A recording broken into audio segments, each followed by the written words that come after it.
സ്വാഗതം. ഓക്കെ, നമ്മുടെ വീഡിയോയിൽ ഇന്ന് ഞാൻ പറയാൻ പോകുന്നൊരു കാര്യമാണ്.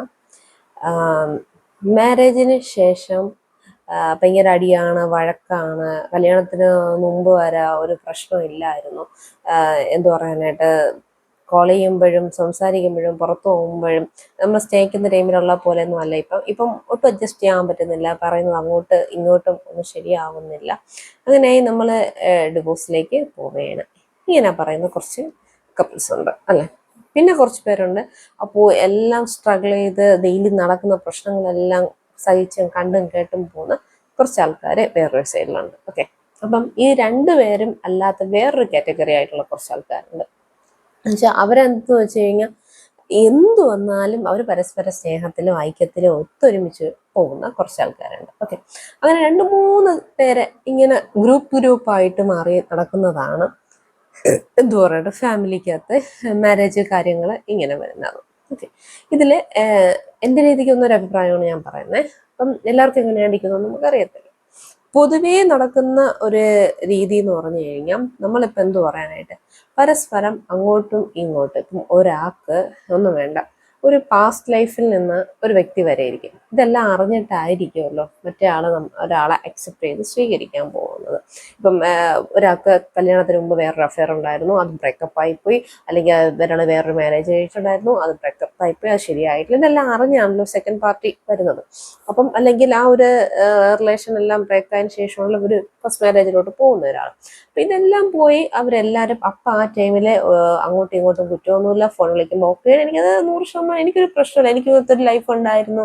നമ്മൾ പറഞ്ഞില്ല രാജാറാണി സിനിമ പോലെയൊക്കെ, എനിക്കൊരു പ്രശ്നമില്ല. പക്ഷെ എല്ലാവർക്കും പറ്റുന്ന ഒരു അബദ്ധം എന്ന് പറഞ്ഞാൽ മാരേജ് കഴിഞ്ഞ് കുറച്ച് മാസം കഴിയുമ്പോഴാണ് പിന്നെ എന്തു ചെയ്യുന്നത്, നീ അങ്ങനെ ആയിരുന്നല്ലോ, നീ ഇങ്ങനെ ആയിരുന്നല്ലോ. ചെറിയൊരു വഴക്കിടക്കുമ്പോഴും നമ്മുടെ കഴിഞ്ഞു പോയ കാര്യങ്ങൾ ഈ വഴക്കിന്റെ ഇടയിൽ ഇങ്ങനെ ഗ്ലും എന്ന് പറഞ്ഞ ചാടും. പെണ്ണുങ്ങളുടെ ഒരു പ്രത്യേകത എന്ന് പറയുമ്പോൾ നമുക്ക് എല്ലാം ഇങ്ങനെ ഓർമ്മിച്ച് വെക്കുന്ന ഒരു കഴിവുള്ള ഒരാൾക്കാരാണ് നമ്മൾ, അല്ലെ. എനിക്ക് തോന്നിയിട്ടുള്ളതാണ്. അപ്പൊ നമ്മൾ എന്ത് ചെയ്തു വെച്ചാൽ അത് കൂടുതൽ വേറെ ഒന്നും കൊണ്ടില്ല, നമുക്കിപ്പം നമ്മുടെ മുമ്പിൽ നിൽക്കുന്ന ആളെ നമുക്ക് ഭയങ്കര ഇഷ്ടമായിരിക്കും. അപ്പൊ ആ പുള്ളിക്കാരന്റെ പണ്ട് നമ്മൾ കണ്ടിട്ട് നമ്മൾ ആദ്യം കണ്ടത് ഏത് ദിവസമായിരുന്നു, ഏത് ഡ്രസ്സായിരുന്നത് വരെ നമുക്ക് ഓർമ്മ, ആ പുള്ളിക്കാരനെ പറ്റി നമുക്ക് ഓർമ്മ കാണും. പക്ഷെ തിരിച്ചവിടെയാണെങ്കിലോ ആണുങ്ങൾ എപ്പോഴും എന്ത് ചെയ്യും, കുറച്ച് മറവി കൂടുതലായിട്ടുള്ള ആൾക്കാരാണ് അവര്. പക്ഷെ അവർക്ക് സ്നേഹമില്ലെന്ന് പറയാൻ പറ്റുമോ? ഇല്ല, അവർക്ക് സ്നേഹം നമ്മളെ കാട്ടി അവളൊന്ന് കാണാതിരിക്കുമ്പോൾ വിഷമം ഉണ്ടാവും, സ്നേഹം അതൊക്കെ ഉണ്ടാവുന്ന ആൾക്കാര് തന്നെയാണ് അവര്. പക്ഷെ ഇതിൽ വരുന്ന പ്രശ്നം എന്ന് പറഞ്ഞു കഴിഞ്ഞാൽ ഇതില് ഒരു അടി വഴക്കും തുടങ്ങുമ്പോൾ എന്ത് ചെയ്യും, നമ്മൾ ഈ കഴിഞ്ഞ കാര്യം അങ്ങോട്ട് എടുത്തിട്ടാൻ തുടങ്ങി അവിടെ പിന്നെ ഒരു അടി ബഹളം. ആരെക്കാട്ടി അവളെ കാട്ടി 10 ഞാൻ പറയണം അവളെ പറ്റിയുള്ള കാര്യങ്ങൾ, അവനെ കാട്ടി 10 ഞാൻ പറയണം അവനെ പറ്റിയുള്ള കാര്യങ്ങൾ. ഇങ്ങനെ അങ്ങോട്ടും പിന്നെ ദാരിദ്ര്യം ഭദ്രകളിയും കൂടെ അടി നടക്കും. പറഞ്ഞേറ്റ് എന്ന് പറയും പണ്ടുത്സവത്തിന്, അതുപോലെ അങ്ങോട്ടും ഇങ്ങോട്ടും നടക്കും. ഇതാണ് സ്ഥിരമായിട്ട് നടക്കുന്ന ഒരു സംഗതിയാണ്. ഇതെല്ലാം കഴിഞ്ഞിട്ട് ഒരാൾക്ക് ഇതിൽ ഏതെങ്കിലും ഒരു കാര്യം നല്ല കുത്തും. എന്നുവെച്ചാൽ ഓപ്പോസിറ്റ് നിൽക്കുന്ന ഒരാൾ പറഞ്ഞ ഏതെങ്കിലും ഒരു കാര്യം അപ്പം പറയും, നീ പണ്ട് പറയൂലെന്ന് പറഞ്ഞിട്ടല്ലേ എന്നെ വിവാഹം കഴിച്ചേ, നീ അങ്ങനെ പറയൂലെന്ന് പറഞ്ഞിട്ടല്ലേ എന്നെ വിവാഹം കഴിച്ചേ എന്ന് പറഞ്ഞിട്ട് പറയും. പക്ഷെ അത് പറയാൻ വേണ്ടിയിട്ട് വിചാരിച്ചല്ല, പക്ഷെ അടിയുണ്ടായി വന്നപ്പോൾ തന്നെ പറയും. പിന്നെ എന്ത് ചെയ്യും, ഇനി നമ്മൾ ഒത്തിരി ജീവിച്ചിട്ട് കാര്യമില്ല, ഞാൻ പോകണമെന്ന് പറഞ്ഞ് 2 വഴിക്ക് പോകുന്ന കുറച്ച് ആൾക്കാരുണ്ട് അല്ലേ. ഇങ്ങനെ പൊതുവെ സ്ഥിരമായിട്ട് അടി നടക്കുമ്പം നമ്മൾ ഇതെടുത്തിടാറുണ്ട് കഴിഞ്ഞ കാര്യം. പിന്നെ അടുത്തൊരു കാറ്റഗറി എന്ന് പറയുന്നത് കയ്യാങ്കളി ചെയ്യുന്ന കുറച്ച് ആൾക്കാരുണ്ട്. അവരെന്ന് പറയുമ്പോൾ ഒന്ന് പറഞ്ഞ് രണ്ടാമത്തേനെന്തരയും ഡിഷ് ഞാൻ ജയിച്ചിരിക്കുന്നു. അപ്പം എനിക്ക് അവർക്ക് എന്തോ പറയണ്ട, ദേഷ്യം കൺട്രോൾ ചെയ്യാൻ പറ്റാത്തവരോട് ചിലപ്പോൾ പെട്ടെന്ന് പിടിച്ച് അടിക്കും, ചെമ്മലോട് ചേർക്കും, അവിടത്തോട് ചേർക്കും.